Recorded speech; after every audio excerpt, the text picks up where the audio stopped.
আজ আমি আপনাদের সামনে আবেদনকার হয়ে উপস্থিত হই। আমি এসেছি আমার প্রতিবন্ধী ভাই বোনেদের এবং আমি নিজে একজন সফল ব্যক্তি। আজ 2026 তারিখে জেলাগত উত্তর চব্বিশ পরগনা জুড়ে পশ্চিমবঙ্গ রাজ্য প্রতিনিধি সম্মেলনী বারাসাত রাজ্য অডিশনাল কমিটির কাছে ডেপুটেশন দিলাম।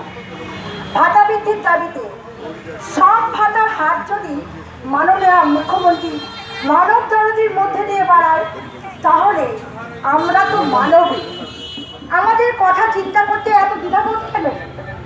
আমরা যেমন সংগঠনের সামাজিক দায়বদ্ধতার অঙ্গীকার, তেমনি সেই অঙ্গীকারের মধ্যে দিয়ে আগামী 7/3/2026 বর্ণবাদ থেকে পানিহাটি যে সকল প্রতিবন্ধী সদস্য এবং সদস্যরা আছেন, তারা আমরা পানিহাটি মিউনিসিপ্যালিটির সামনে ডেপুটেশন দেব এই 7/3/2026 তারিখে।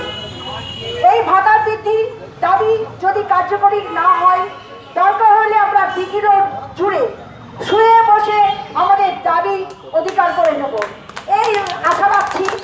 এর সাথে উত্তর চব্বিশ পরগনা জুড়ে আমাদের সঙ্গে যারা আছেন তারাও কিন্তু আমাদের এই ডাকে আশা করি আপনারা সাড়া দেবেন। এই বলে আমি আমার বক্তব্য রাখছি।